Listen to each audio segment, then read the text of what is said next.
Good evening, everybody. It's pretty exciting time here at Youtini. Our first time streaming on YouTube Live, making the transition across the platforms from Twitch over here to YouTube Live. Excited to embark on this new journey on this new platform. It feels fresh, doesn't it, Freddie? It feels exciting. It's also our first time back together as a regular old Legends Lookback crew in a month, man. We've been plagued with all the ailments up in here. Fevers, chills, you name it. Yeah, I mean, Meg had a Dianoga party in her basement. I mean, it's been crazy, but it's also a pretty exciting time at Youtini. Like a lot of big goings on. We just had the 100th episode of The Living Forest. I know that we've got at least one of the hosts here with us tonight. Eric Greatstorm himself. Excuse me, I almost messed up his name there. Eric, of course, who filled in last week, is here with us in the live chat. Of course, happy 100 episodes to our buddies over there at the Living Forest. Freddie, you're the producer on Living Forest there for, what, a year? Very beginning. Nine months. Anything you want to say to them in terms of a congratulations? I'm so glad that it's hit that many episodes, and when I was podcasting or when I was helping with them with the broadcast, and before we went live really and did anything of that sort, it was just straight a podcast. I knew that their content was going to go far, and that's why I felt like I needed to stick around. And I thought you were going to say that's why you needed to duck out. Well, I got to leave this thing. It's going to be too long. Holding them back. Yeah, congratulations, guys. Yeah, congrats for sure. And they did unveil some new news over there on Living Force 100, and that is we've got a third podcast coming to YouTube Live, a third weekly live show, a weekly comics show that Freddie and I have been, chatting with them a little bit about helping them get started, not make the same mistakes starting off that we made, such as Freddie, without you and Meg last week, I had us talking over the starting soon music, and they could all hear us doing the countdown. And they finally said, we can hear you, right? And I was like, those are some early live. Here we go. Let's start the show.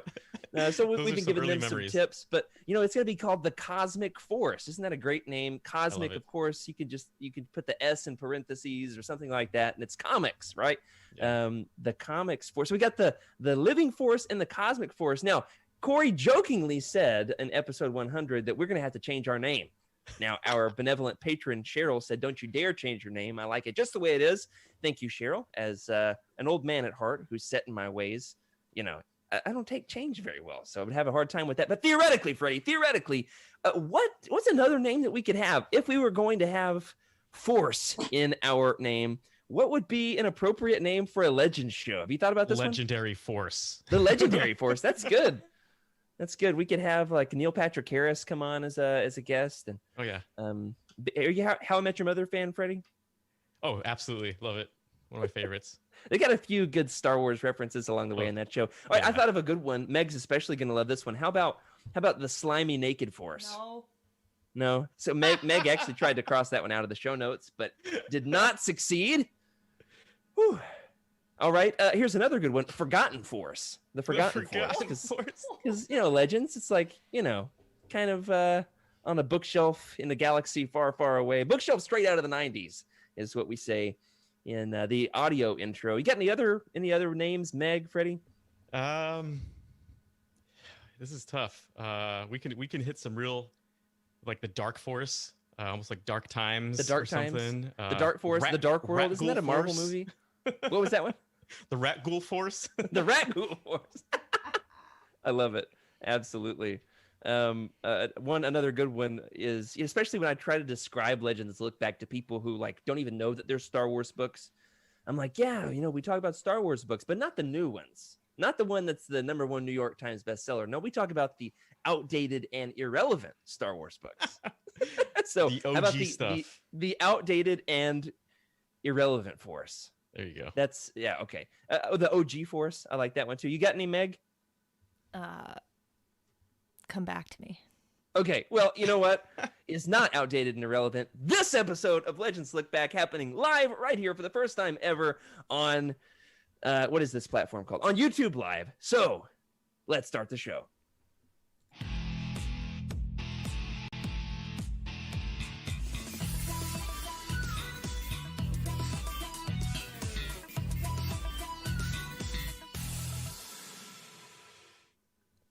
Hello, everybody, and welcome to Legends Lookback. That's the name of the show. No other names, only that one. Legends Lookback, a show brought to you by Youtini.com, a Star Wars books podcast for people who could eat their weight in those Taco Bell cinnamon crunch twists. You know what I'm talking about?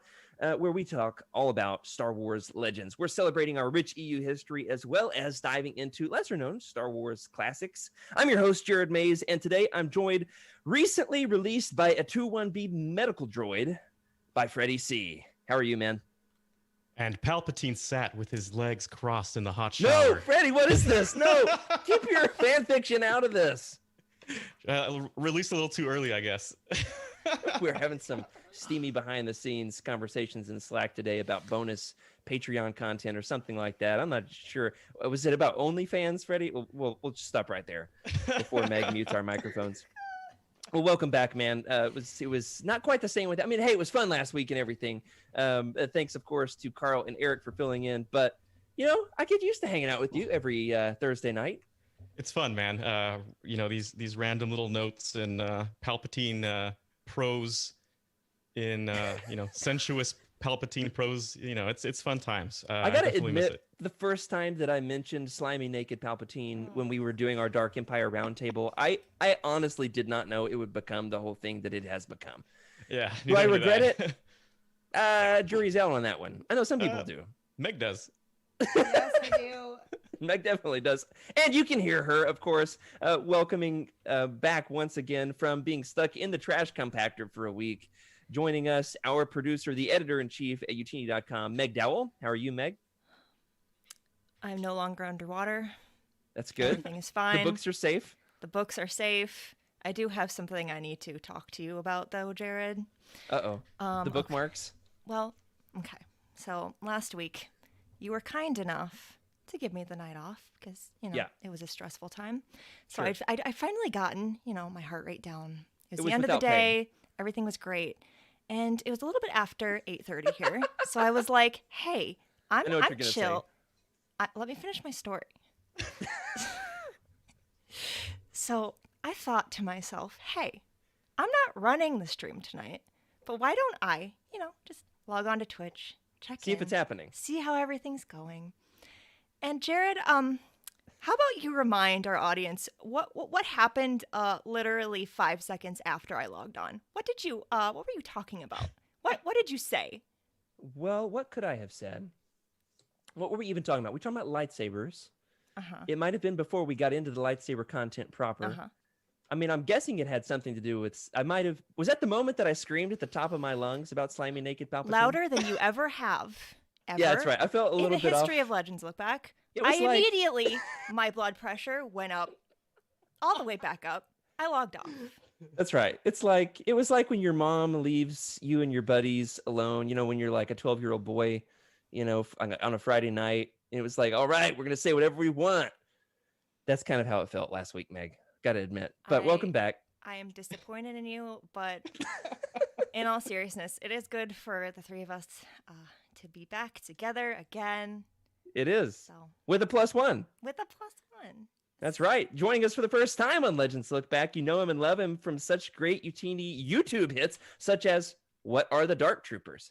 And Light of the Jedi Review. And Guide to Star Wars audiobooks. He's trying to grow his hair out until he looks just like Fabio Prince Iceholder from The Courtship of Princess Leia, and that is none other than Nathan Emery himself. Welcome to the show, Nathan. Hello. Glad to be here. This is not only my first Legends Look Back or my first Youtini podcast, but my first podcast ever. Oh, And well, I'm very excited awesome. to be sharing it with you guys. Great. I'll give you notes on how you did when it's over. Awesome. Nobody give me notes. I don't want to know how I'm doing, please. I will say this much, Nathan. We've been on the team together for almost 2 years now and have never actually had a real conversation that was not like looking good, when I comment on your YouTube videos. Or, hey, I just read that Legends book too in the Discord. So welcome. Glad to have you. What's especially fun is, and I'm not sure everybody on the Youtini team knows this, but pretty active in Slack. I don't like Facebook. I'm on Twitter quite a bit too, but I love all the fun behind the scenes conversations we have in Slack. I love you guys. It's fun to have this Star Wars community. If somebody in Slack mentions a Legends book for any reason, I hop on over to Coda and I take a little note that says, hey, remember to invite them to be on the show when we finally talk about that book. And Nathan, it might have been a year ago. I don't know how long ago it was. Yeah, I it was saw a you while had ago read at the this Jedi point. Academy trilogy, and I was like, all right, Nathan's our guy. Is that about right? When did you last read these? Yeah, I think it was probably right about a year ago at this point. But it was a fun reread just now as well. So Awesome. Well, good for you in actually completing the reread. Freddie said that he just finished Champions of the Force. Was it yesterday? Today? Yeah. I started the second book 2 days ago, and I started the last book today. Amazing. Freddie is nothing if not good under the gun. Yeah. And you can that's quote me on absolutely that. true. You can put that on a business card. Look, throw me under the gun. It'll be done. That's right. Good under pressure. Also good with outdated and irrelevant books from a bookshelf straight out of the 90s. We'll say that much. Nathan, tell us a little bit about your Legends fandom. Yeah, I've got to say, hey, Freddie and I try to corner the market on Legends at Youtini. Of course, Trevor's always trying to butt in from overseas. But, Nathan, you get some legit OG Legends cred, don't you think? yeah, I think I'm kind of the sleeper Legends guy at Youtini because I'm young enough where it's not like I grew up with it, and I don't know as much as kind of the big guns, but I can come in every now and then with the Legends stuff. So I started with Legends about 10 years ago or so, probably. And it was kind of random. My uncle just he brought over a bunch of old sci-fi books he didn't need anymore. And I remember seeing Star Wars in there, and I was a lifelong Star Wars fan. So I pulled them out and I read them, and it was the original Thrawn trilogy. Oh, nice. There, I want to be that kind of uncle. That's my life goal. Be that kind of uncle. I know.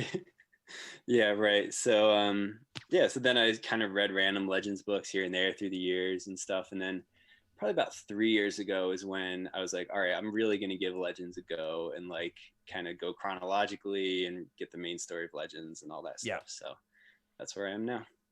Excellent. Excited to have you here. It's always fun to kind of experience Legends fans first time through all this stuff. And it's particularly exciting to get to live vicariously. You're in the middle of the new Jedi Order right now. Is that correct? Yeah. Yep. So you could probably write a doctoral thesis on the religion of the Yuuzhan Vong and the caste system of the shamed ones. Came away from that series I just learned so much stuff I did not need to know, but didn't hate it, Well, good luck to you. It's going to take about another 10 years probably just to finish the new Jedi Order, if I remember correctly. From my own read through. Well, as we have already mentioned tonight, we are talking about the Jedi Academy trilogy.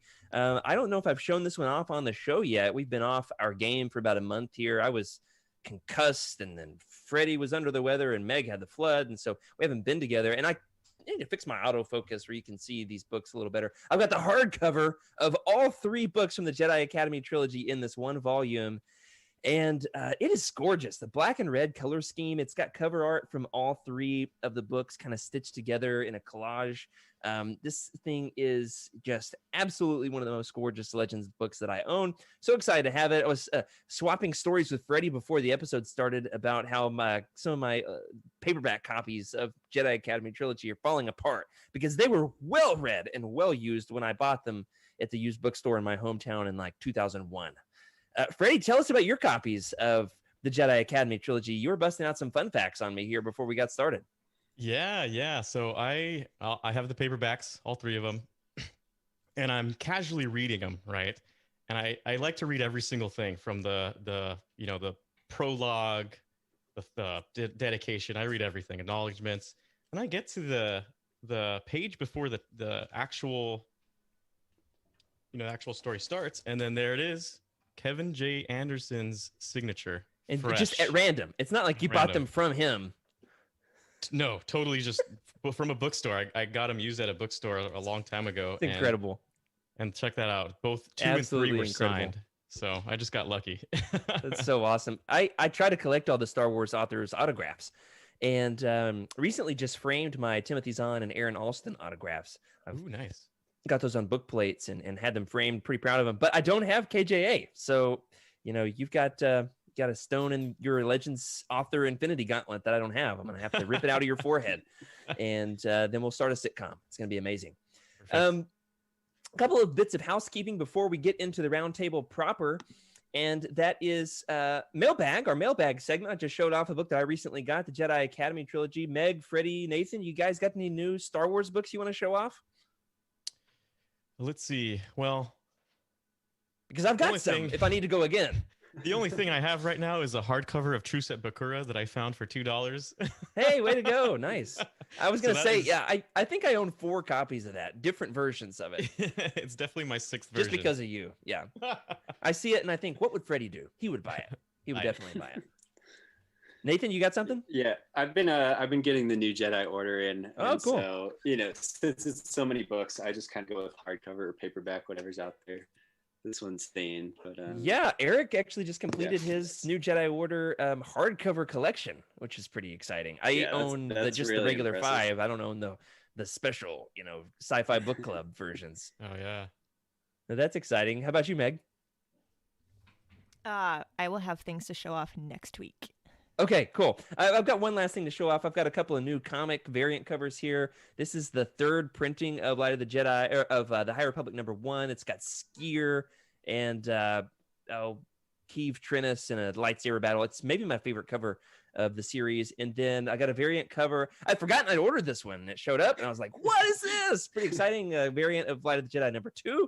I know it's not Legends, so I'm just going to give it like 5 seconds here. Pretty gorgeous.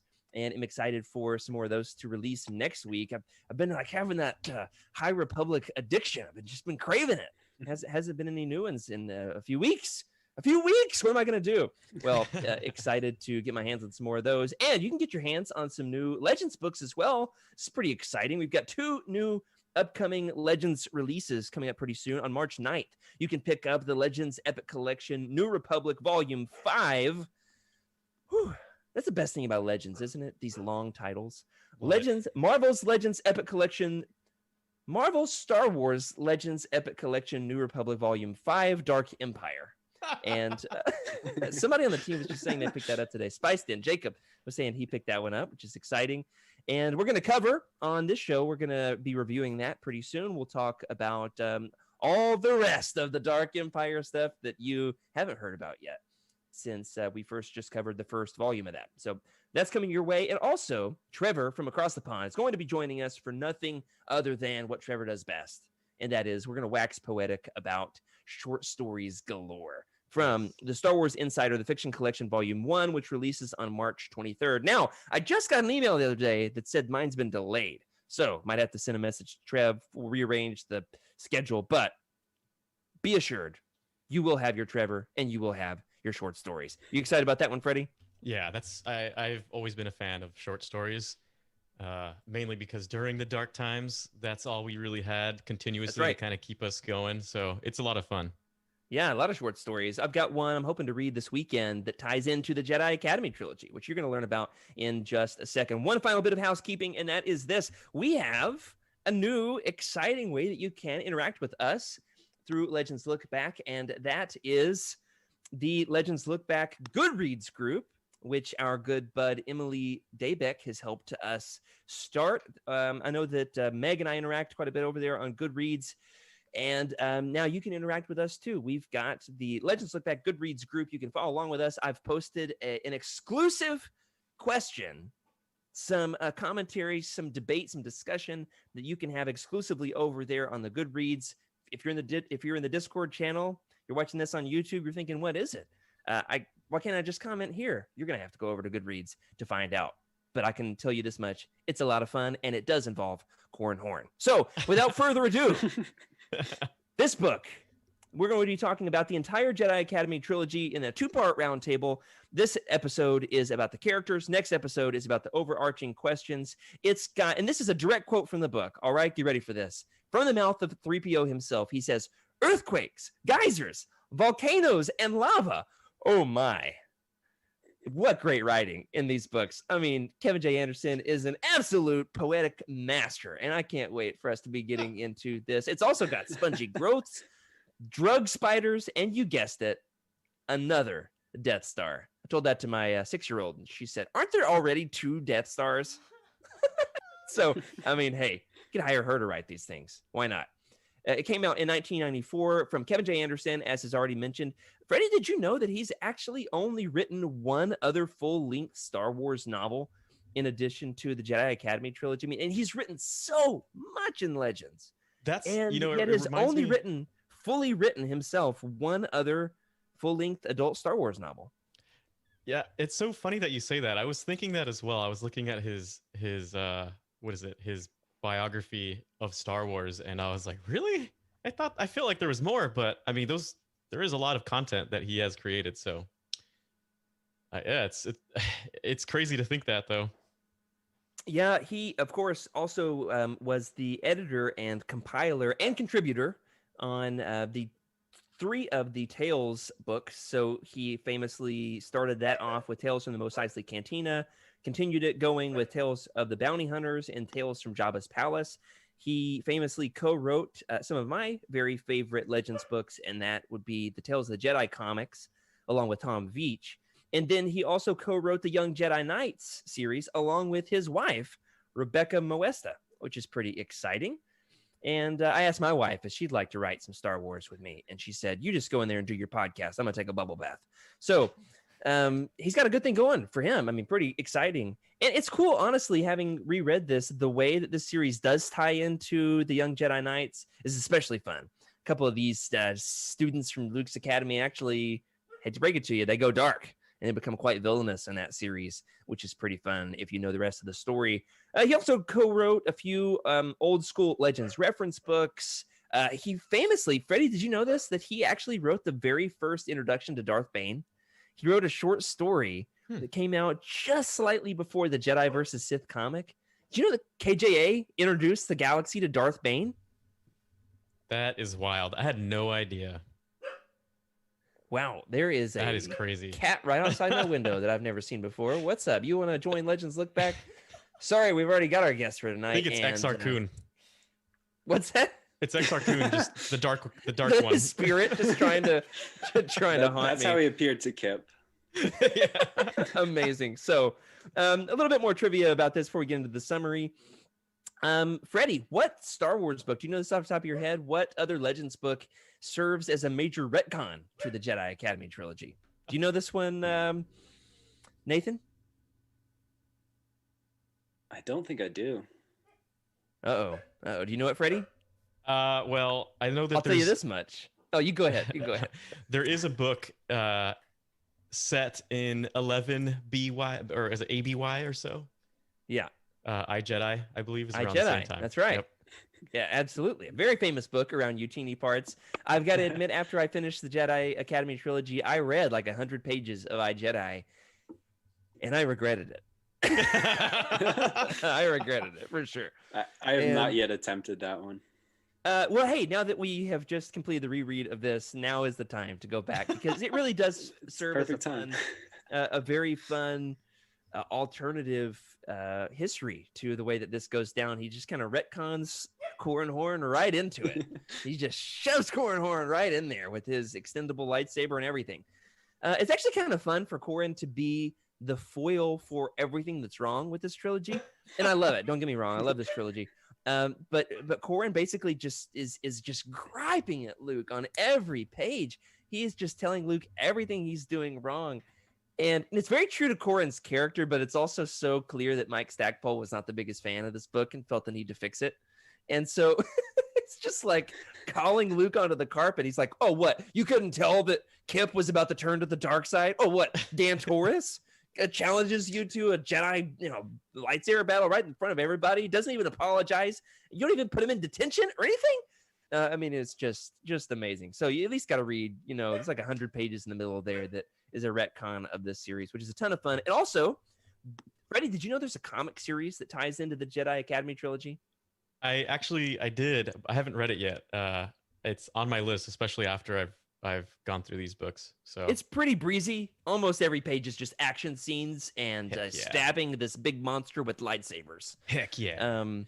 It's called Jedi Academy Leviathan. It was written in the late 90s, so 5 or 6 years after this trilogy came out. Have you ever read this one, Nathan? No. I read all 4 issues today. It's very KJA. Kip is the hero. It's not like the most thought-provoking Legends book, but one very fun fact, especially as it ties into Light of the Jedi, there's Jedi who control the weather using the Force in this. Mm-hmm. I did not know that was a Legends thing that they have brought back into Light of the Jedi. So, hey, if we can say anything about the Jedi Academy series, it is not outdated or irrelevant. It is all the more relevant now that we've got the High Republic on our bookshelves. And finally, a couple of other little bits of introduction here. Cam Solusar, one of the Jedi in Luke's Academy, he actually joins the series in Dark Apprentice, the second book in the trilogy. Fun fact, he was actually first introduced in an unpublished novella written by Tom Veitch called Lightsider. Of course, Cam Solusar is named after Cam Kennedy, the artist of Dark Empire. So if you're reading Dark Empire 2, and we'll get to this in a few weeks, and you're like, where did this guy come from? Well, he came from a book that was written, but then shelved and never published. So that makes sense. But now you know. You're welcome. There's several other students, of course, who are retconned to have been a part of this first class of students who are not actually mentioned by name in this series. Let me know, Freddie, Nathan, if you have heard any of these names before. All right. And I'm going to do my best to pronounce these like I'm reading from the Old Testament itself, because these are a little bit difficult. So we've got Madurin, Kyle Katarn, Havit Storm, Kian Farlander, Nicholas Marr, and Dal Connor. And I feel like I just was reading that in Pig Latin, these Star Wars names. You heard of any of these fellas before? Just Kyle Katarn. Yeah, Kyle Katarn is the one that stands out. The Chuck Norris of Legends. We got to get into some more Kyle Katarn on this show. We should. And then finally, Kevin J. Anderson, as I mentioned earlier, has a short story about one of the characters, Tion. How do you pronounce her name, Freddie? I say Tion, 2 syllables. Yeah, I bet you put some same, exotic actually. twist on it, don't you? Okay. She might say Tione. Who knows? Yeah, sometimes I read it that way, but then I feel like I'm trying to, be somebody that I'm not, So it's a fun little short story about her. Meg, you might remember her from our Legends Ladies episode, because she's the bookworm. She's the one who's like not actually very good at the Force, but she's like super into history. Oh yeah. And she's like in the series, she actually plays music. She like tells these Jedi ballads, and She's like a minstrel. A minstrel what does that mean? It's almost someone that plays for the entertainment, but it's also like a history tale in the song. Yeah, Eric says that she's like a 90s rapper. No, that's not what he's saying. Well, it's now because I said it on the show. So without further ado, let's get into it. Remember, this is spoiler heavy territory. If you have not read this trilogy, I mean, I'll say this one last thing. I told Cheryl this a minute ago. She said she hasn't read them before. In this series, we're going to talk about it tonight. Luke, at one point, is literally the lava Jedi Jesus. All right, if that's not a hook, I don't know what is. So pick up your copy of Jedi Search, and you can follow along with us for next week. This YouTube video isn't going anywhere.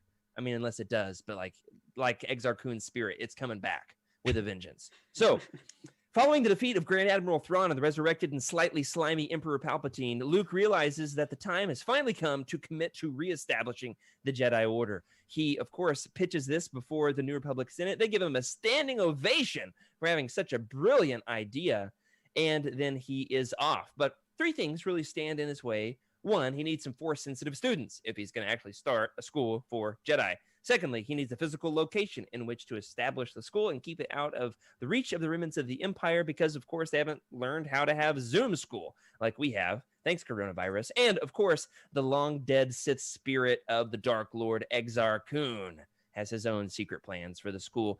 Shouldn't Luke have probably swept the planet first for ancient Sith spirits before starting the Jedi Academy? We'll come back to that one.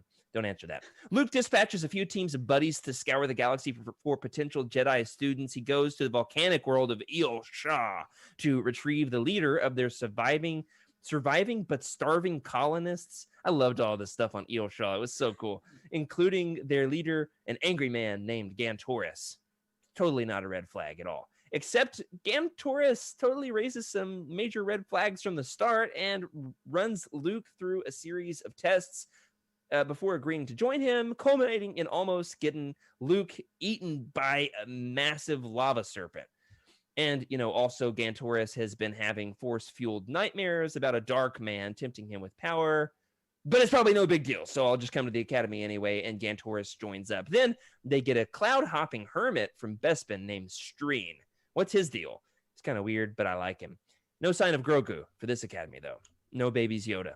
Han and Chewie, however, crash the Falcon in what is a kind of shocking chapter. And the cover art of Jedi Surge really just it bothers me because the Falcon is just absolutely ransacked in pieces. But they fix it up pretty quickly. They're en route, of course, to a diplomatic meeting on Kessel, but then they're ambushed by a secret fleet of ragtag ships. They're imprisoned in the spice mines because it's Kessel after all. There they befriend a young orphan named Kip Duron. Yeah, hey, there we go. Freddy's showing off the crashed Falcon. Pretty striking imagery, isn't it? They fix it up pretty quickly, don't they? Considering all the damage. The Falcon has such a fun part in this series. Of course, it's in the mines of Kessel where they befriend Kip Duron. They run for their lives from fluorescent spice spiders. They escape into the maw where they go out of the frying pan into the fire. They accidentally discover a secret Imperial superweapon research facility with another Death Star, but also another super weapon called the Sun Crusher, which is even cooler than the Death Star and more powerful. But then, of course, you've got Tarkin and Vader and the Emperor and Thrawn and Isard and the resurrected Emperor too. During this time, they have all been defeated. The Death Star has been blown up, and the Imperials there have no idea. Leader, Tarkin's understudy, Natasi Dala, she took her quarantine pretty seriously. She had no idea any of this was happening, but now she's ready to break free. She takes her fleet of Star Destroyers out of the maw to wreak havoc. Is it wreak havoc or wreak havoc? I've never gotten this one right. I never will. Don't tell me. Han, Chewie, and Kip, they steal Dala's flashy new super weapon, the Sun Crusher, which they're totally going to destroy because it's too dangerous for anyone to wield such power. Until, of course, Kip is seduced by the dark side, goes on a genocidal rampage. But, we're going to come back to that. We'll talk about it. Don't worry. In the New Republic, Mon Mothma gets horribly sick because an Imperial ambassador from Karita didn't wear his dang mask, Not really. That's not what happened. A fun fact, though, KJA tried to kill Mon Mothma, and the editors at Lucasfilm nixed that. They made sure that she survived it, and it's a good thing. You can't kill off Mon Mothma. Anyway, this leader from Karita did secretly poison her right in front of everybody by throwing a drink in her face, and it took him 3 books to find that out, by the way. Leia had to step up in the absence because not only is Mon Mothma under the weather, but Akbar is also exiled due to Imperial sabotage, a crashed ship, and there's bug people. It's a whole thing. Needless to say, things aren't looking well for the new government, nor for Luke's new Jedi Academy, because as he's assembled his first class of Jedi students, Luke's kind of a bit of a hippie in his pedagogy and really should have gotten some kind of accreditation. Freddie, who do you think is the governing authority on licensing the establishment of religious warrior monk academies in the galaxy far, far away anyway? Is it like on Coruscant and they just, aren't really up to speed at this point? They might have to file some sort of like paperwork and goes to Luke, Imperial City, gets approved. It's not looking good anyway. He kind of sneaks it in through a loophole. And his Praxium on Yavin 4, remember that place, the Jungle Moon from A New Hope, which is totally free from distractions, except for, like the ancient evil Sith spirit who tries to seduce Luke's Jedi students one at a time. First on the chopping block is Gantoris, R.I.P. Gantoris. Then it's Kip Duron, who steals the Sun Crusher by pulling it out of Yavin's gaseous core, annihilates the Karita system, and is totally going to get detention for this young man. Ultimately, Exar Kun is finally destroyed when Luke's detached consciousness speaks to his young niece and nephew, Jaina and Jason. You can't make this stuff up, guys. While his body's in a dark side-induced coma, then Kun is vanquished by the power of positive thinking and teamwork, I think, when the Jedi students have to learn to work together with the power of the light side. Capital L, light side. I mean, this is serious business, this Jedi stuff. Kip eventually is freed from Kun's control, has a change of heart, and is saved by his buddy Han, forgiven by Luke, and the Jedi Academy isn't shut down, even though, one of them just committed genocide, and he suffered no consequences. And it's actually going to become a huge plot point later on in Legends because, Kip could probably even have his own TV show called Everybody Hates Kip at this point. But not me. I like him. He's great. So, Nathan, start us off. Rate this book on a scale of 1 to 10 like we do with all of our new book releases over at the the book review team. So tell us, if you were rating the Jedi Academy trilogy, all 3 books, 1 rating, give us 1 number. What is it? I'd go with an 8.5. I think they're a really fun read. I enjoyed them a lot. The writing and story had a few questionable points, which is why it's not higher, but they're a solid read. 8.5. 8.5. So it's high. That's great. Halfway to incredible. I gotta say, I might have given it that when I was 12, but not this read through. For me, I might give it a 6.5. Just the writing style was atrocious, absolutely atrocious, but in a good way, because my brain is broken because I got a nasty concussion and I needed something really light and breezy and not too challenging with one-dimensional characters. And this book does that. You want a quick Legends read, except for Meg, who's been trying for a month. Is that right, Meg? You're in chapter 4? Yeah, pretty much. It's not your fault. It's Kevin J. Anderson's. All right. No. They're great books. They're great. They're very Legendsy, right? They're outdated in their own particular way. And the Jedi, these are the superheroic books that we talk about from Legends for sure. Especially the Jedi Fire Jesus part. Oh, I can't wait for that. All right, Freddie, what's your rating on the Jedi Academy trilogy as a whole? I was gonna give it a 6.8 or like a 7.2, like between. I'm gonna go 7.2. Benefit of the doubt. Right. They are easy reads. They're fun reads, right? You just sit in a bed, read all day. It's that kind of thing. You don't have to think too hard. It takes don't you think too hard. Please don't, because if you do, it's gonna mess it up for sure. Yeah. Don't. That's don't what we're gonna do on this show, though. Man, it's so much fun. Just remember, these books were written in like the early 90s, so you have to remember that. I suppose my biggest complaint, other than the writing and the characters, is the fact that it doesn't especially build on the foundation that Zahn laid in the Thrawn trilogy. It just kind of lets the Thrawn trilogy be its own separate thing, and then it's as if Kevin J. Anderson was like, all right, now here's what really happened after Return of the Jedi. In fact, this is really fun. Back in 2015, when it might have even been earlier than that. It was after the Disney acquisition when they announced they were going to make a new episode 7.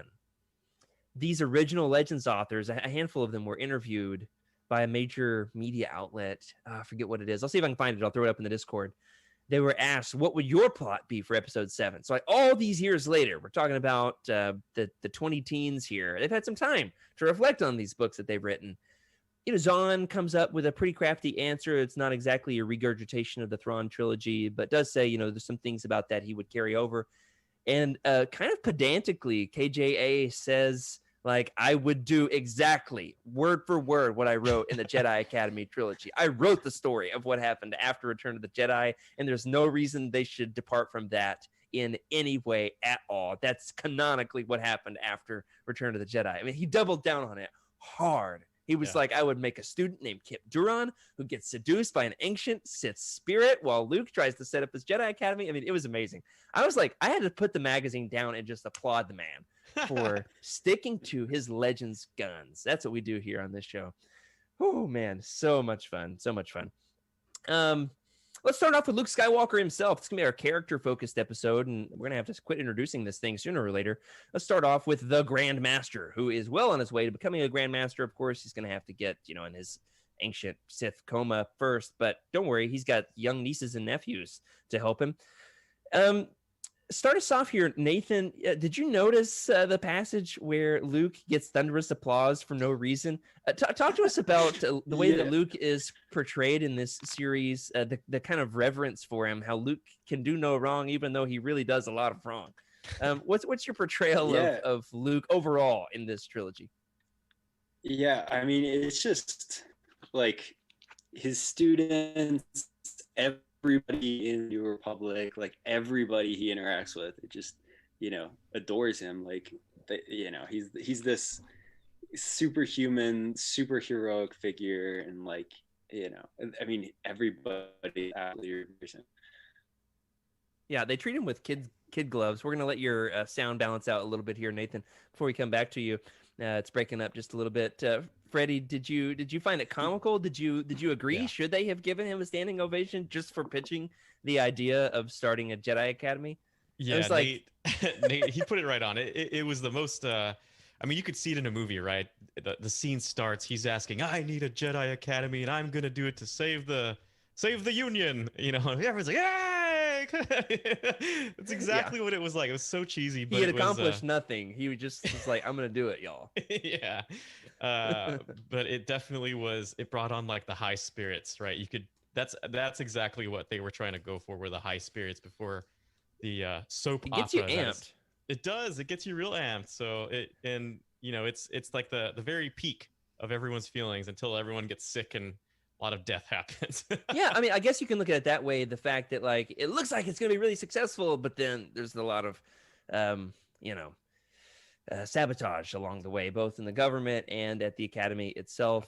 2 of Luke's first 12 students turned to the dark side in this trilogy. Not to mention 2 more from these original 12 are going to turn to the dark side within the next 10 years. I would almost say, like, just the way it reads, it's like almost within the first week he loses 2 of his of his apprentices. It's hard to know. Time is a little nebulous in the Star Wars galaxy. Also, a fun little fact: there was this mention that Luke has like a corona of like light around his head, but on page 43, the text literally says that Luke has corona, and I found that especially fun, dealing with what this year has been. Even though he's got corona, Luke does, of course, go on to establish his Jedi Academy. And I'm not sure that he ever really has a plan on how to instruct these guys. I mean, like and this is something that my wife's a big Harry Potter fan. Now, I hate to bring up another nerdy franchise on my show, but, there's like no math class at Hogwarts, right? There's no chemistry. They have potions, but like not chemistry, like not science. They don't learn how to do their taxes at Hogwarts. They only learn wizardry stuff. And it's pretty similar here at Luke's Jedi Academy, except for there's no rigid, structured instruction, right? Evaluate Luke's training methods for me, Nathan. All right, on a scale of the best to the worst, which of these do you think was most important for Luke to train his Jedi students? Which of these was most instructive? So they listen to the holocron sometimes. It's kind of like when the substitute teacher just like pressed play on the VCR when you were in middle school. It was like not really trying too hard. They listen to the holocron sometimes until it blew up, by the way. Then, sorry guys, we didn't finish the movie. You just like, you're going to have to Google it later. They lift rocks sometimes, as one does as a Jedi. They go on excursions in the jungle. Sometimes they discover Sith temples. And they meditate, like close their eyes and sit in the grass, right? They are gaslighted by Luke into believing that nothing dangerous is happening in their nightmares. And then finally, they combat ancient Sith spirits. So which of these, Nathan, do you think was most important? On the syllabus, the first day of class, which of these would you be most excited about? I got it with the excursions into the jungle, just because it seems like every time Luke is like, "Oh, go explore," go and like be back for dinner. We'll talk about what we learned. Be back for dinner. Definitely. What are they even eating? Who's the cook? Do they have a kitchen? Is there a mess hall? That's what I want to know. Do they have Chick-fil-A in their cafeteria? Because I mean, in our college, man, I must have ate at Chick-fil-A 1,000 times in college. Get hungry just thinking about it. All right, how about you, Freddie? Which of these was most important to you? Yeah, I think they're all pretty hilarious. There's the watch the TV, right? We're going to watch the TV. I don't have anything in my lesson plan today, so we're all just going to go outside and hang out. Yeah, sometimes Tion plays her guitar. Yeah, and everyone just listens and just meditate and just feel everything around you, lift some rocks. But, that's about it. And he'll repeat the same exact things that were told to him, which obviously, they try to make sense of it. That's one of the problems is it's not very imaginative in thinking outside the box from the training that he had with Yoda in Empire. So, we've learned a lot more about the Jedi since then. Obviously, KJA has to play by the rules and write what was along with what was already in Star Wars at this point. We've had a lot more Jedi action since then, so you can do some more with it. But do you see my point, Freddie, about the fact that Luke doesn't really have structure? This, of course, is Corran Horn's major complaint. As soon as he shows up, he's like, all right, what time is class? And Luke's like, we don't really have class here. We just lift rocks when you feel like it. Wouldn't that Definitely infuriate hippie. you? I'm kind of type A. I would have a problem with this. Yeah, I mean, are we gonna have some duels? Are you gonna teach me, Terrace Kasi, hand-to-hand combat? That's right. What Yeah, are we when is doing here? lightsaber building instruction? The Corran Horn's super into that. I mean, he even puts 2 crystals in his because he's extra. Does Luke even use Google Calendar? I feel like he wouldn't do very well on the team at Youtini. I mean, he would really have to watch a lot of Loom videos before he was going to be able We would to have kicked him off a long time ago. to keep up for sure, definitely. So let's talk about the lava serpent. Finally getting to my favorite part, in terms of Luke's characterization and all of this. And that is, he's having these tests from Gantoris, right? There's like these 3 challenges. It's very mythic and definitely a red flag for Gantoris. We'll talk about him more in a moment. But did this stand out to you? Obviously, Jesus in the Gospels walks on the water. Did this strike you as like a kind of a messianic archetype here for Luke? How about you, Nathan? You look like what I assume like the Western whitewashed Jesus looks like with the long hair. Did you get like biblical overtones from this, or is it just me because I'm a preacher? No, I did, and it was confirmed when Luke went into his coma, and then his like followers were left without him, and then eventually he rose again from the dead and came back to lead them. Yeah, totally.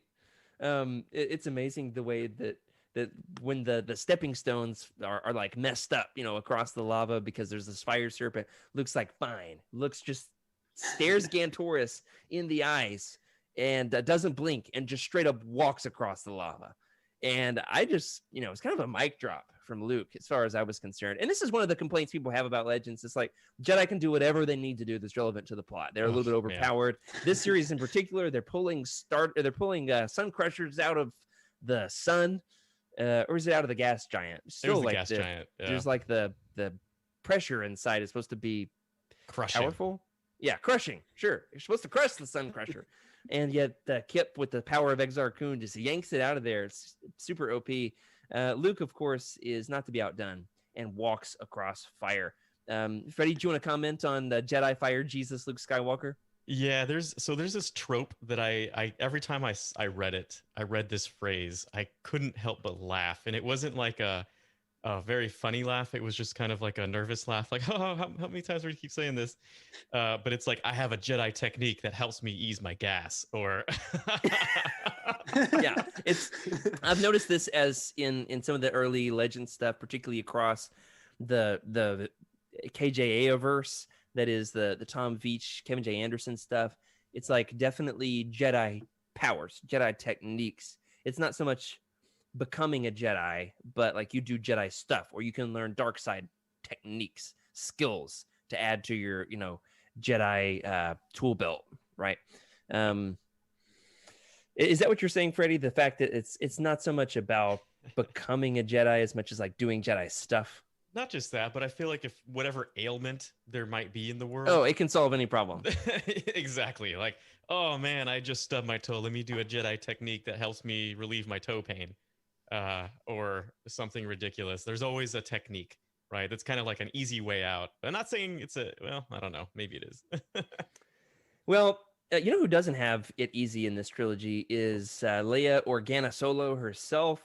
Of course, this series is really referential to Dark Empire. We've talked about Dark Empire a lot tonight. This series references Dark Empire on like every page. Yeah. It definitely is more built on that foundation than it is Zahn's Empire. However, we'll say this for Cheryl. Mara does come up, and she's got a really fun relationship with Lando Calrissian himself. We'll talk about that more in a little while.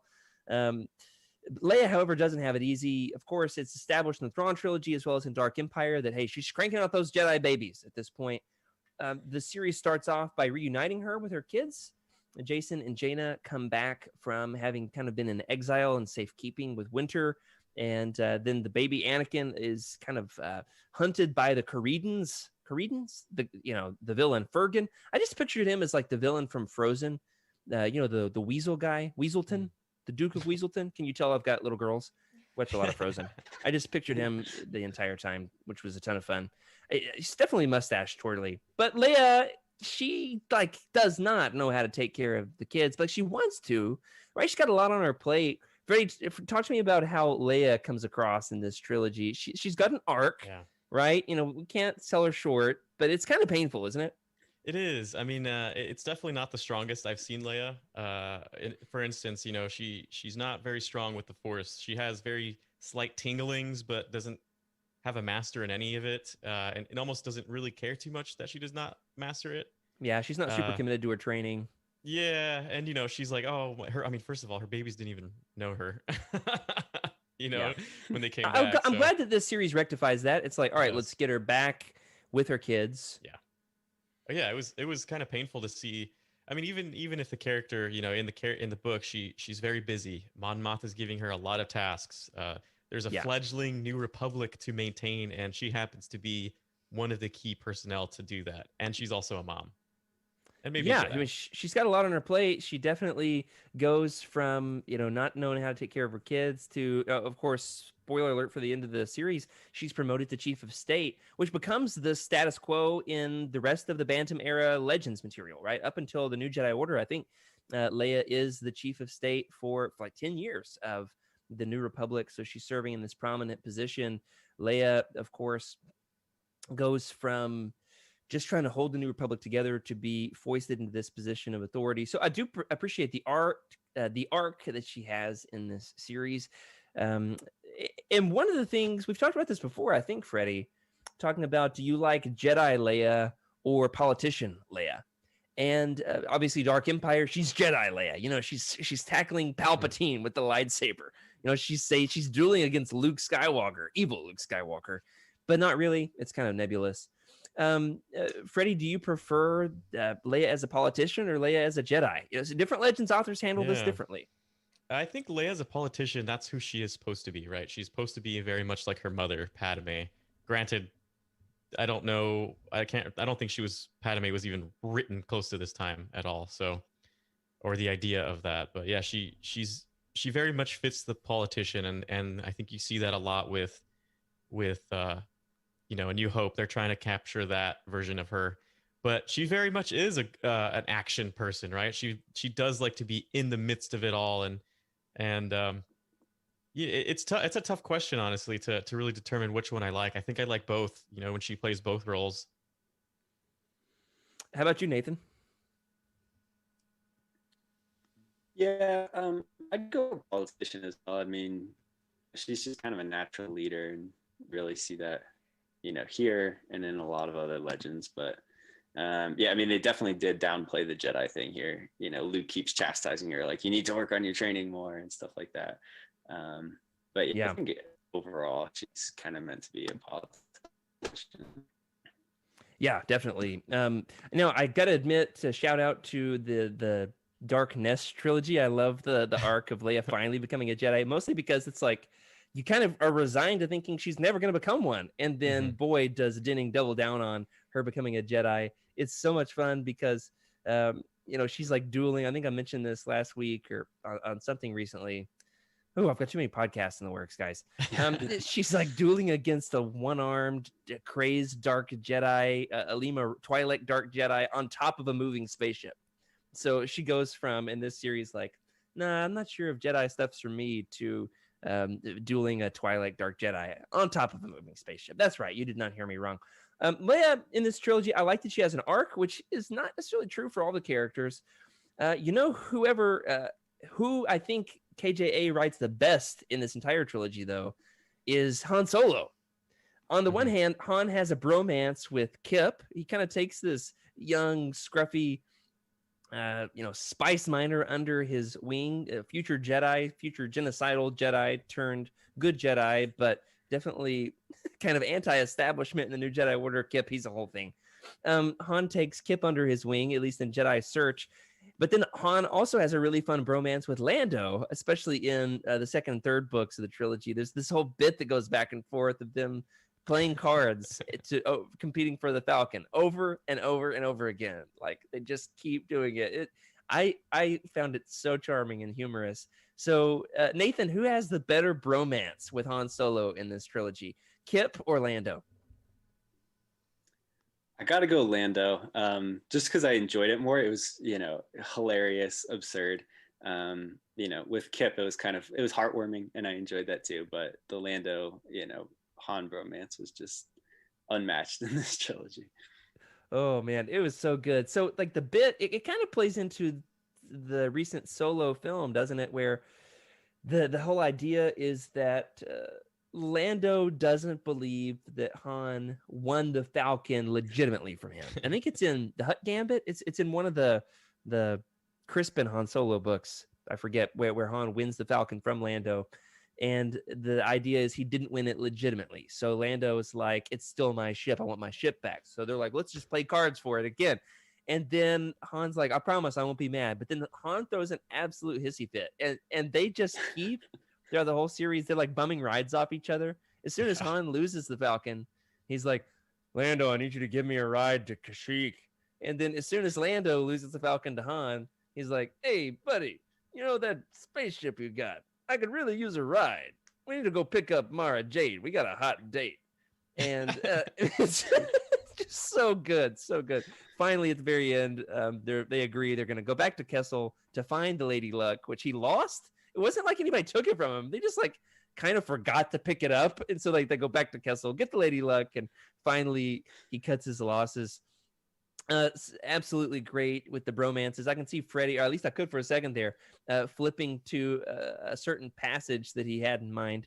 We'll come back to Han and Lando and Kip in just a second when we can rescue Freddie out of the maw of whatever his camera's in. All right, Freddie, we can still hear you. So tell us who's got the better bromance. I'll just stroke my beard while you talk.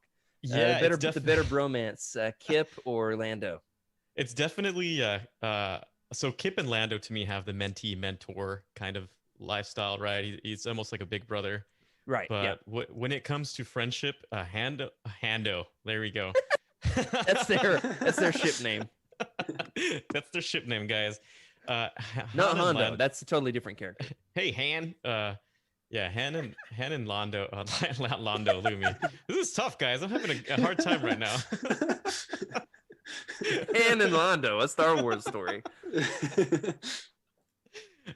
So they're bickering, they're constant, like they're definitely they're good buddies, but they wouldn't consider each other good buddies, but everyone's like, no, you guys are good friends. It's a funny relationship, and I'm actually turning to a page for, I know Cheryl's in the chat and we talk about Mara Jade, so, or Mara, depending on who you are. Yeah, it's so clear. It's so clear with their relationship that Mara is not interested romantically in Lando.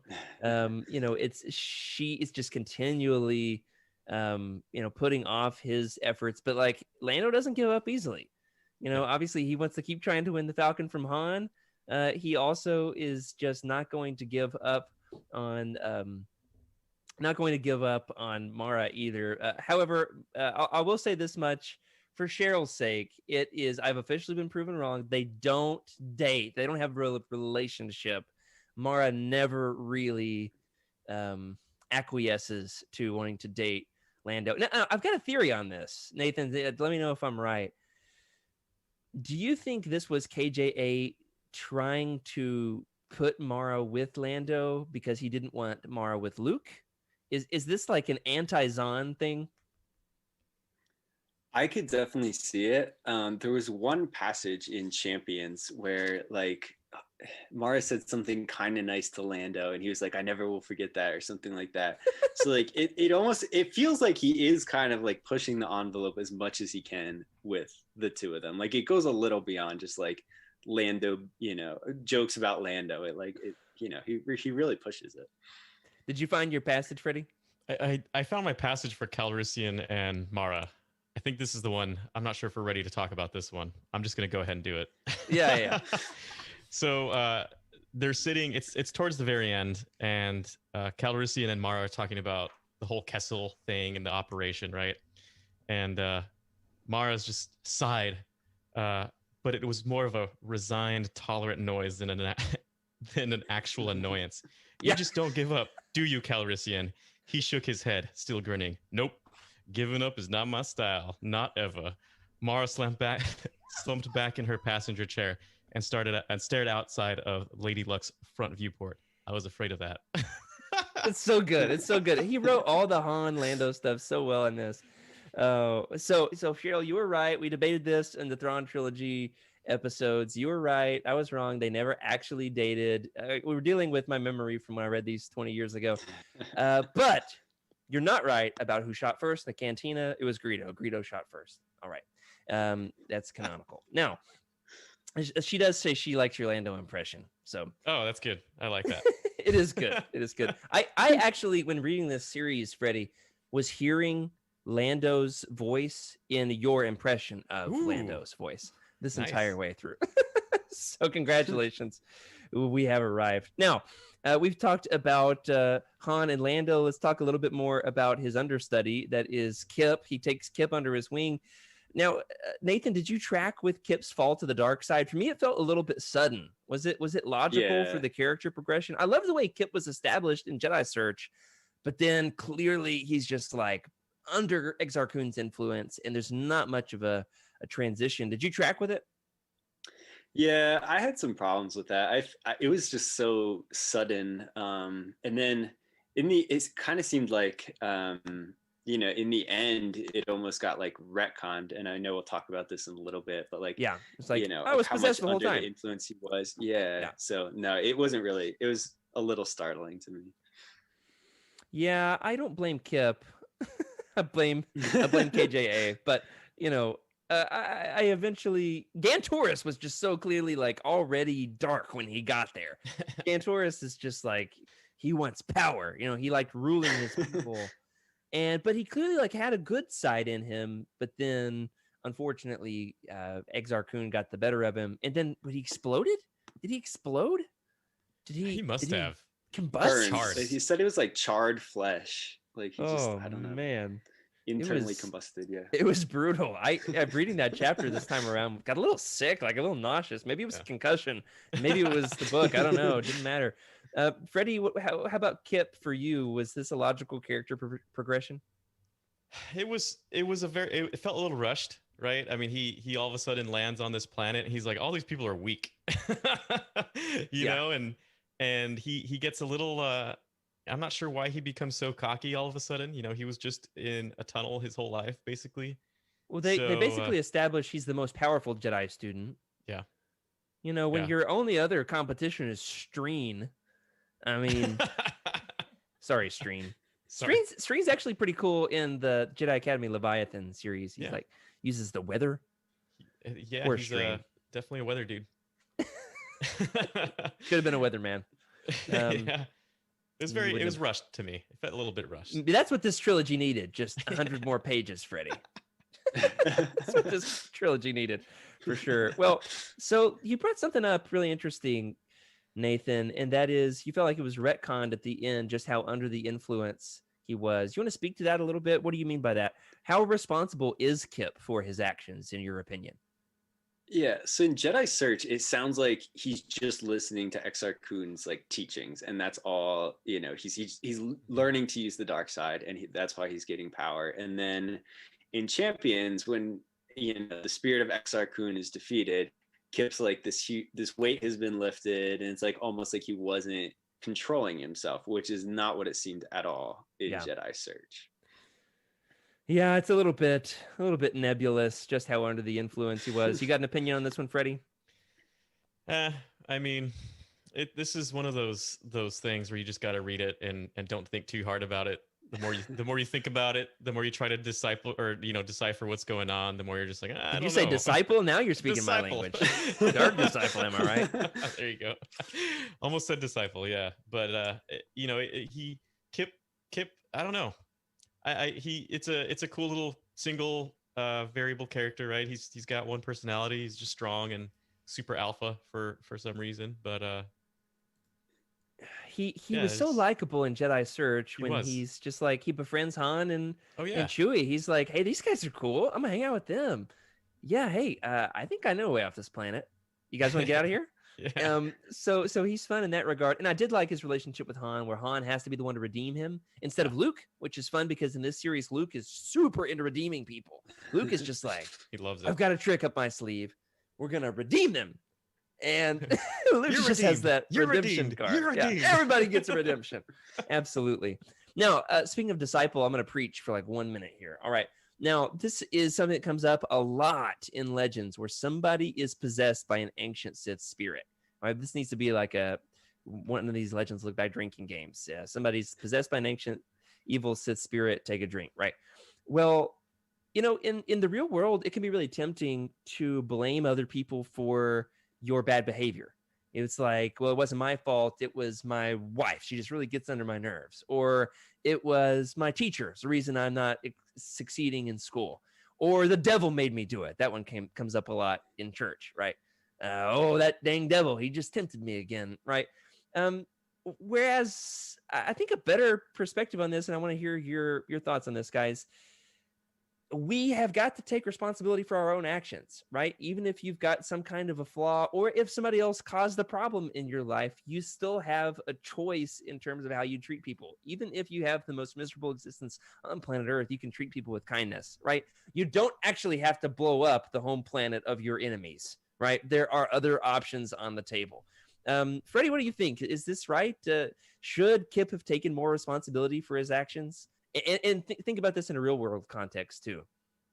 Yeah, it's the thing of whole judge and jury, it comes into play, right? And that's one of the things that even during in the the council when they're talking about his actions, they basically say like what you did was very strategic and it helped us a lot, but we don't condone it, which is the best way you could really think about it. Honestly, it's you did a really good thing for the galaxy, but it wasn't the right way to do it.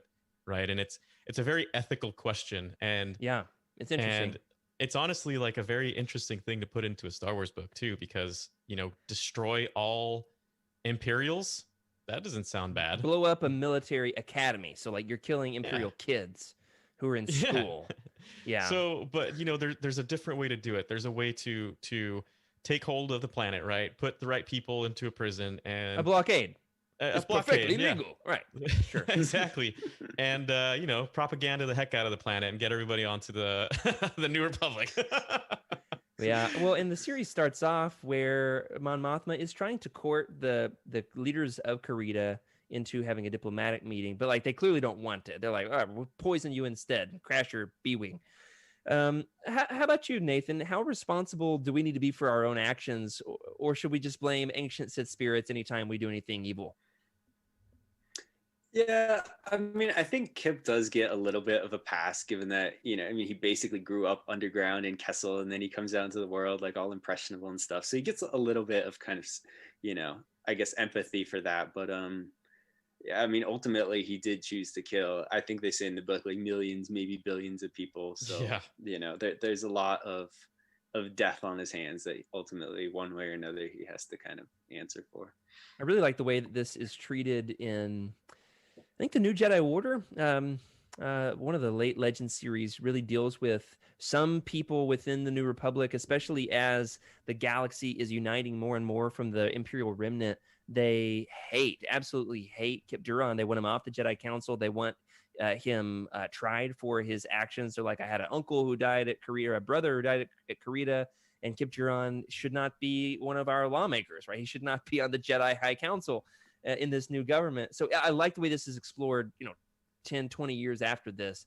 A lot of fun, especially considering the fact that Kip isn't especially remorseful, especially as an adult. When he becomes a Jedi Master, he's taking this very proactive. He wants to have let's go out and just kill the Yuuzhan Vong. Let's not try to be diplomatic about it. Let's eliminate them. Let's wipe them out. Let's use biological warfare, whatever it takes. And so he kind of is this foil for Luke later on, isn't especially remorseful. So it does take on this extra overtone of nuance that isn't in this series. And I like the way that Legends really builds on itself with these long series.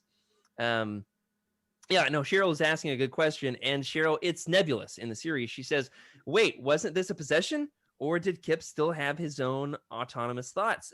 The book gets you inside Kip's head, and he hears the tempting of Exar Kun, but he ultimately is like choosing to follow his lead, like choosing. Yeah. And then at the end, like Nathan said, it is retconned into being like, I was possessed. Like it wasn't even my own thoughts. Yeah.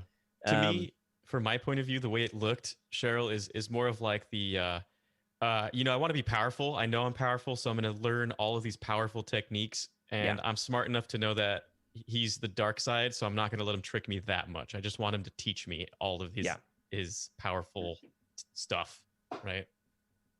Yeah, absolutely. That's well said.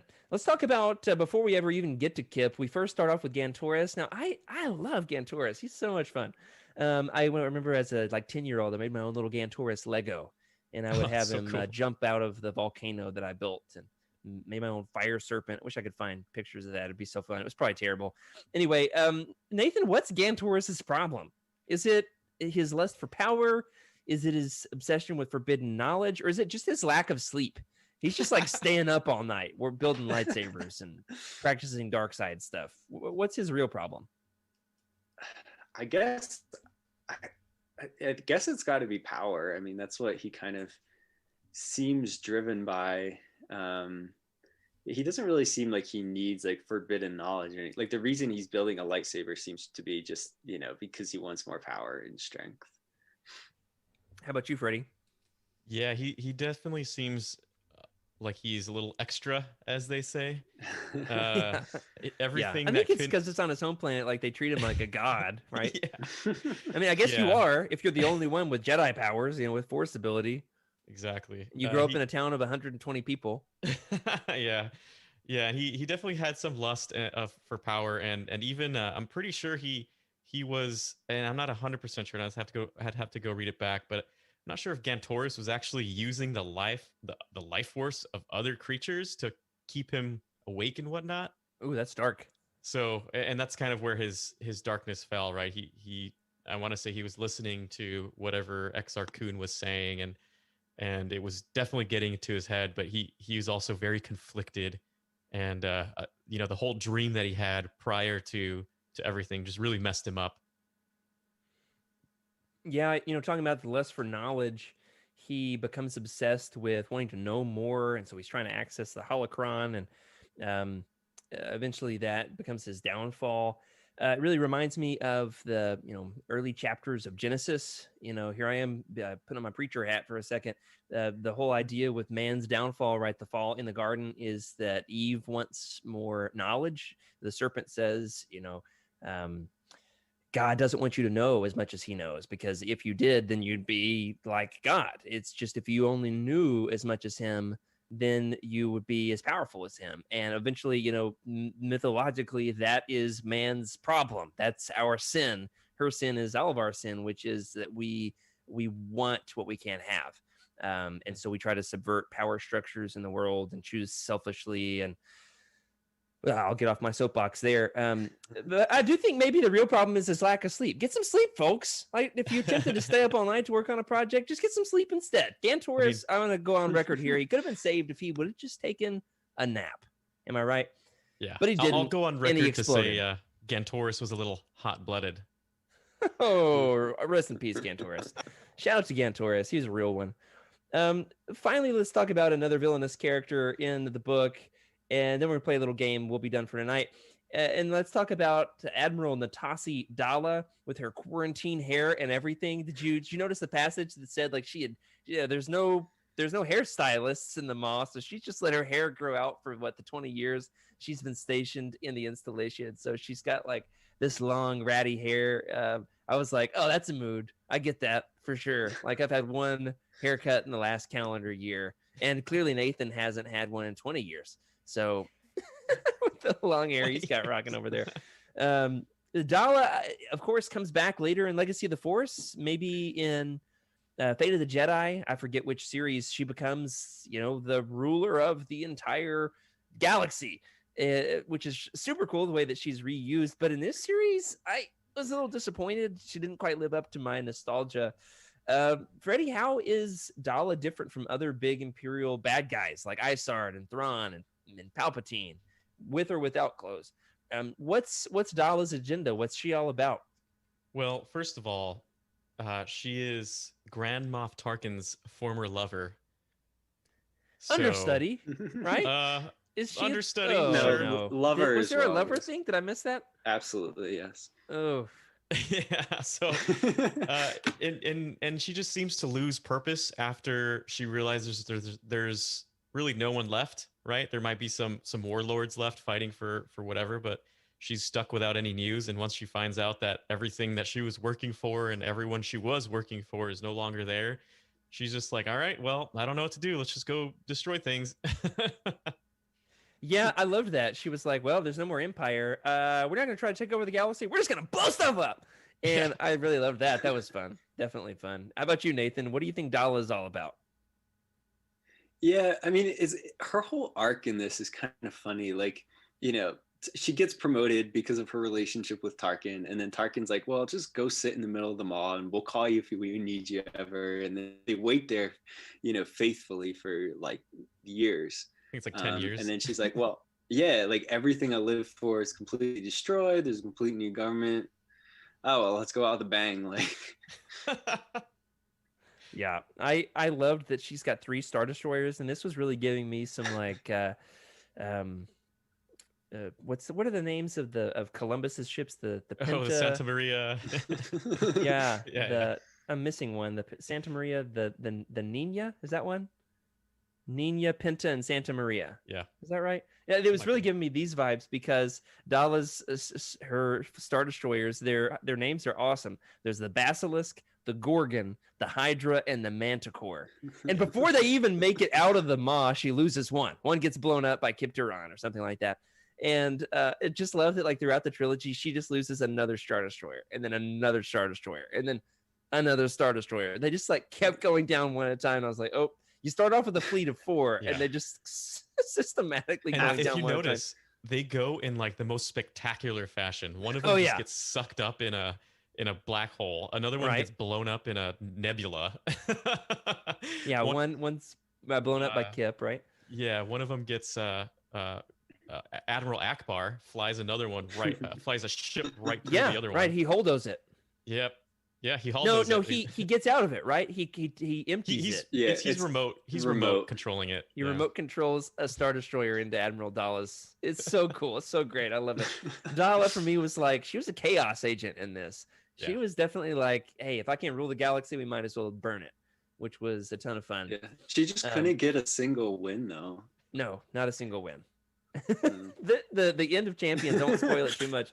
It's kind of wacky, the last 50 to 100 pages, where you've got all the different pieces in play, where there's a crew at Kessel, and then there's another crew at the Maw installation, and then they like accidentally collide with one another, and they're like, hey, you, like the Spider-Man meme, they're like, I didn't know you were here, and then they all just start shooting each other and blowing stuff up.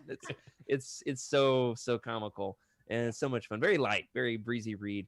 Now, I do want to give a shout out with the villains to Tol Sivrin, the Twi'lek bureaucrat. Twi'lek bureaucrat. Everybody say that 5 times fast. Twi'lek bureaucrat.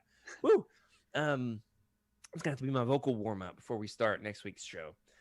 Tol Sivrin, he's the most hilariously petty character in all of Legends, and you can quote me on that.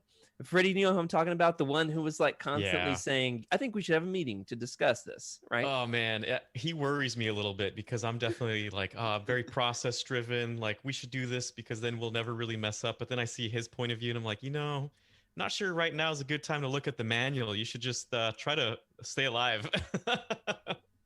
Oh man, so good. He just like, even in the middle of a battle, like his Star Destroyer is on fire and he's like, okay, so the agenda in the old business, he just like wants to keep. Well, this is the shortest meeting ever, only 2 hours.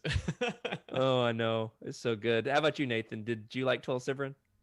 Yeah, I especially liked his crew, how they were like, no, we don't need a meeting right now, or like making all these excuses, like, and going by the books to like try to tell him why they didn't need a meeting, because clearly they've just been dealing with this crap for years. Right. Article 6B of the handbook.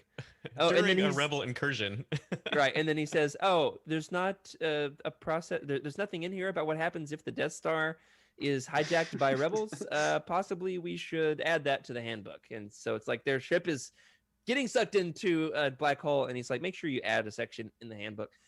So much fun. Absolutely loved him. So as we go out with a bang, much like Dala's Star Destroyers, guys, help me evaluate the Jedi students. We've got, a handful who, really play a role in this book. You've got, or in this trilogy, we've got Silgal, and she's the Mon Calamari. Is she a relative of Akbar's? Is that right? I think she's just an ambassador.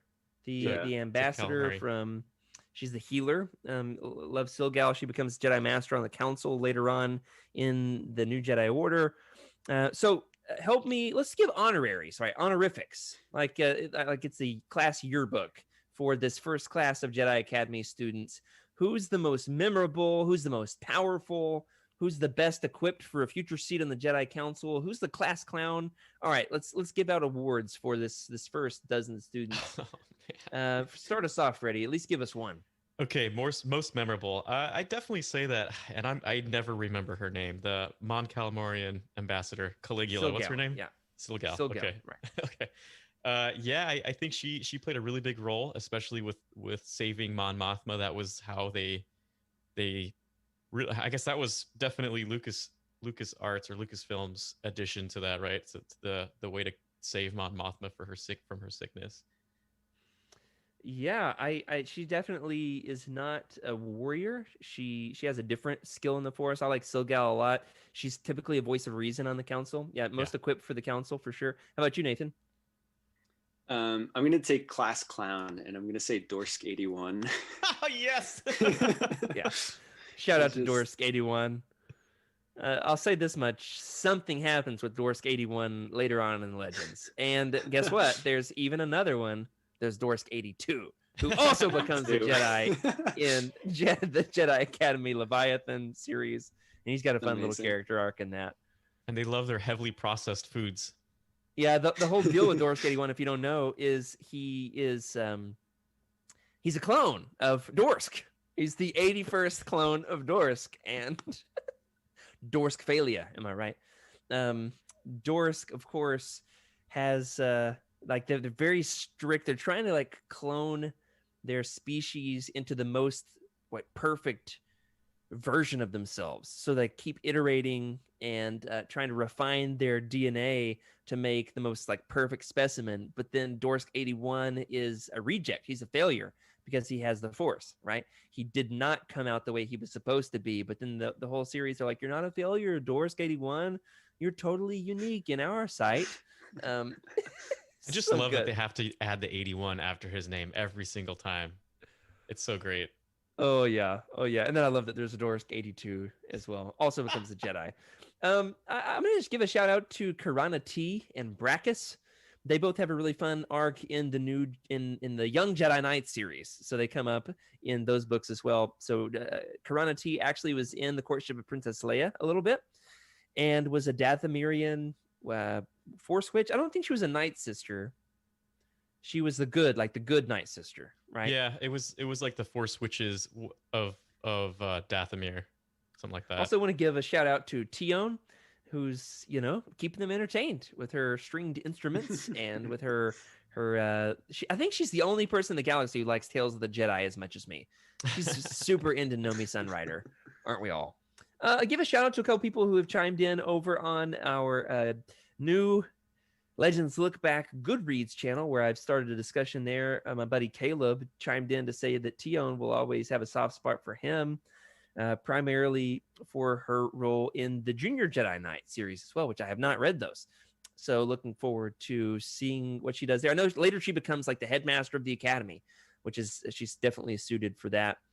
I'm trying to think who would have like the funniest line under, somebody who would make a little joke in the yearbook quote. If you've got a Jedi Academy yearbook quote that you can imagine for one of these characters, let us know in the Legends Look Back Discord channel or in the comments on this video on YouTube. So next week, we're going to be talking about the overarching questions, such as why Kessel is such a great choice for this series. We're going to talk about the Dark Empire references on every page, and not to be forgotten, the blob races on, you guessed it, a blobstacle course.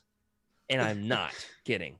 So that does it for this week on Legends Look Back. Thanks for joining us here, especially for those who have been with us live here on YouTube. Thanks to Nathan, our guest, for joining us. And, of course, if you would like your thoughts heard on the show, you can email us at legendslookback@youtini.com. Send us a message in the Legends Look Back Discord channel. Leave a comment on this episode on YouTube or find us on Twitter. I'm at Jared Q. Mays. Freddie? At Wake Up Freddy. Meg? At Meg Dowell. Nathan? It's Nathan Emery. And, of course, we've got our all new Legends Look Back Twitter account at, you guessed it, Legends Look Back. If you're looking to buy some of these books, such as Jedi Surge, Dark Apprentice, or Champions of the Force, and you want to help support the show, look up a book on Youtini. Click the Amazon link on the all-new redesigned book profiles. Shout out to Corey. Those look gorgeous. And you can leave us a review. We'd love to know what you think. Or, of course, you can go over to Amazon or Thrift Books or eBay. We've got all kinds of different places where you can pick up these bad boys and throw a few credits our way as well. Let us know what you think. We'd love to know, how would you rate the Jedi Academy trilogy? Who was the most right, Nathan, Freddie, or myself? Can you read these faster than Meg? If so, start it now and see if you can finish the first book by the time we get to next week's episode, because I guarantee you she will not. Well, this has been a ton of fun. It's good to be back in the saddle with you guys. Remember, everybody, to keep the Youtini fan code and be a force for positivity in the fandom. May the force be with you.